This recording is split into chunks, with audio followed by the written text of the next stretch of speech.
$1,064,510. 20 names stamped directly into the main draw. 7 of the top 20 players on the planet, all converging on the same patch of hard court in the American capital.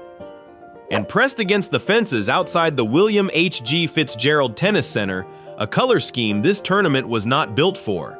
Red, white, and blue, but with a golden sun and 3 stars stitched into the corner. Those flags are flying for a 21-year-old who, 72 hours earlier, left the most famous court in tennis with tears running down her face. She did not retreat to Manila. She did not disappear to process the heartbreak. She got on a plane heading west, and on July 27th, Alex Eala steps into one of the deepest fields the DC Open has ever put on paper. By the end of this video, you will understand why that single flight tells you more about her future than any trophy could. If you have been in this corner since the qualifier badge in Miami, since the airport scenes in Madrid, since the grass in Berlin, you already know this is where the real Filipino tennis faithful gather. Subscribe and lock yourself into this circle, because what starts in Washington does not end in Washington. Rewind 4 days, July 6th, Wimbledon, round of 16. Jasmine Paolini across the net. Eala drops the opening set 4-6, storms back to take the second 6-4, and then watches the third slip away 3-6. The run ends there, and yet it ends further than any Filipina has ever traveled at a Grand Slam in the Open era. The Guardian reported that center court rose to its feet as she walked off, a standing ovation for the player who lost. Hold that image. The next day, July 7th, she posts on Instagram, no essay, no carefully drafted statement, a short farewell mixing Tagalog and English, everything, Salamat, Wimbledon. A thank you note written by someone already looking forward. That was a Monday. By midweek, she was on the ground in Washington. Now look at what is waiting for her. Do not let the label fool you. On paper, this is a WTA 500. In substance, it is a Masters-level gauntlet wearing a modest badge. The WTA's own release from July 3rd confirms that 7 of the world's top 20 are entered in this draw. Walk through the names. Elina Svitolina, the same veteran Eala took apart in Berlin 3 weeks ago, and a champion who now has a score to settle. Marta Kostyuk, who has already played a final on these courts. Naomi Osaka, twice a US Open champion, fighting to make her comeback mean something. Venus Williams, 46 years old, and still capable of bending an entire stadium's attention toward her. And Leylah Fernandez, the woman who lifted this exact trophy in 2025 and arrives as the defending champion. That is not a warm-up field. That is a final exam. Now follow the money, because the money tells its own story. The women's purse in Washington totals $1,064,510. Fold in hospitality, and the tournament's full financial commitment climbs past $1.6 million. 12 months ago, Alex Eala was ranked outside the world's top 140.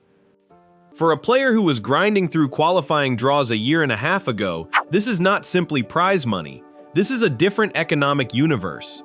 And here is the detail that matters most. She did not need anyone to open the door for her. Some outlets in the Philippines initially framed her entry as a wild card, a gift from the tournament. The WTA's release says something different. 20 players earned direct entry into this main draw, and Eala's name is on that list. No wild card. No committee doing her a favor, no side door. Her ranking, currently 32, with her Wimbledon points set to push her higher when the new list drops on July 14th, bought that seat outright. Read that again. The wildcard era is over. She pays her own way in now. And if you want to know how a ranking climbs that fast, compress her June into a single breath.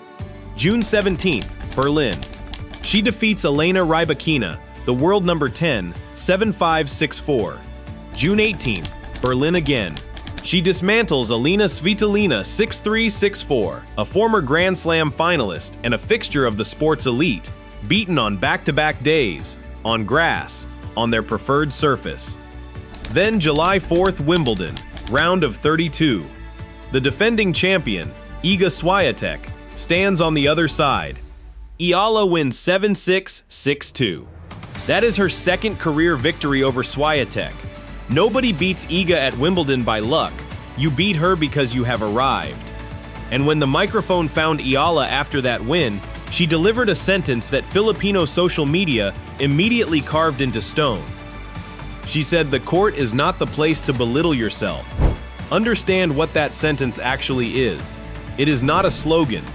It is evidence of rewiring, proof that the voice inside her head has been rebuilt, and the man doing the rebuilding has a familiar last name. Toni Nadal, the uncle and architect behind Rafael Nadal's 22 Grand Slam titles, the head of the academy in Mallorca where Eala has trained since she was 13 years old. According to Tennis 365, and confirmed by her head coach Joan Bosch, Toni has taken a direct, personal role in her development in 2026.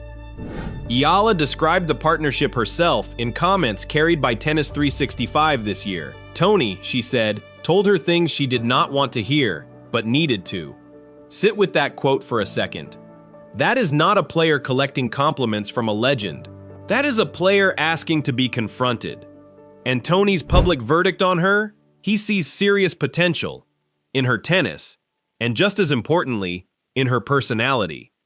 A man who spent 2 decades forging the most relentless competitor of his generation does not hand out that assessment as small talk. There is one more layer, and this is where the story tips into the extraordinary. Yahoo Sports has reported that Rafael Nadal himself has been feeding tactical advice into her camp this season, routed through Joan Bosch. Now, let us be precise, because this channel deals in receipts. That is a report, not a confirmed arrangement. As of this recording, neither Rafa nor the Academy has laid out the details on the record. But even the existence of that report tells you something. Rafael Nadal's attention is one of the scarcest resources in tennis. It does not drift toward players who will not matter. The Nadals are placing a bet. Washington is the first hard-court audit of that bet. Now zoom out, because this tournament is bigger than a draw sheet. Look at the pattern of the last few months. Madrid, a viral airport welcome. Paris, another one. Bad Homburg, crowd scenes documented all over Filipino social media.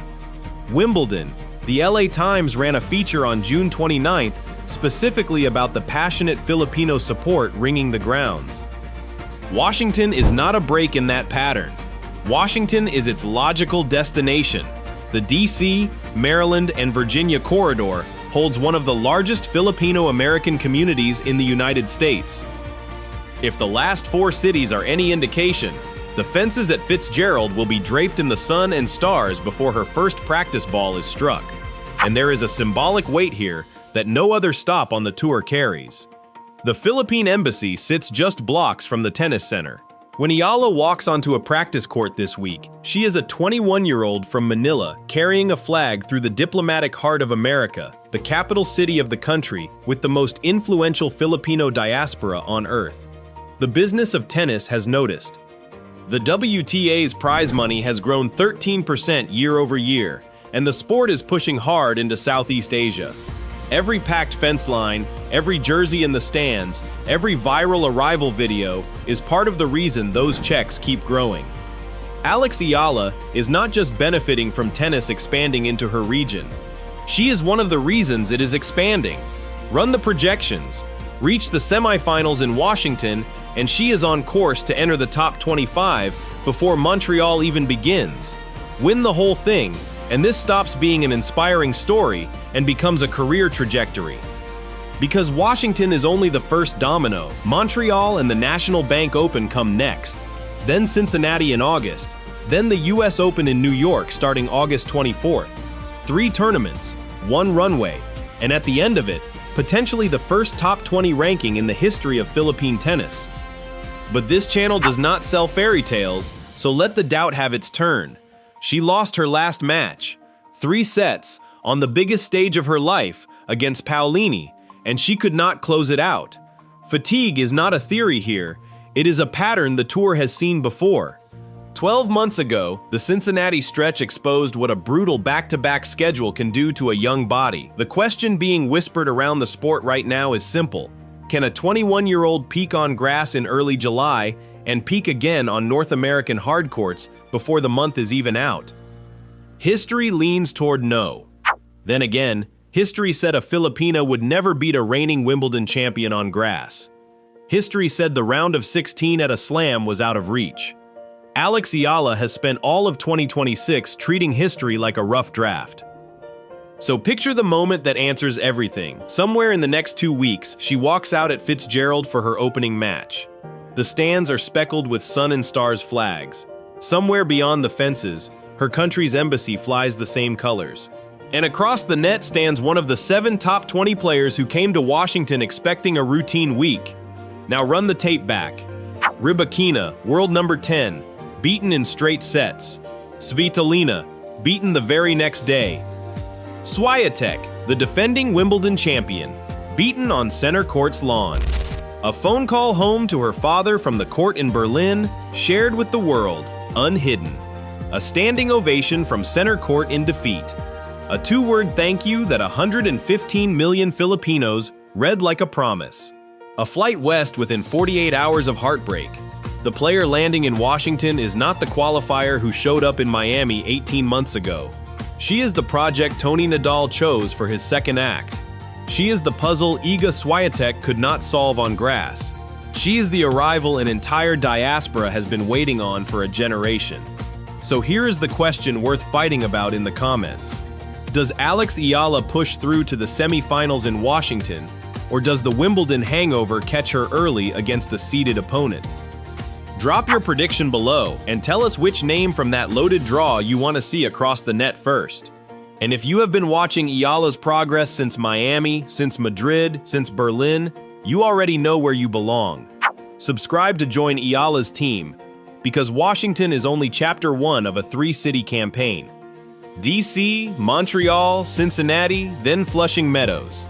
Every ranking point, every draw reveal, every flag-covered fence gets broken down right here first.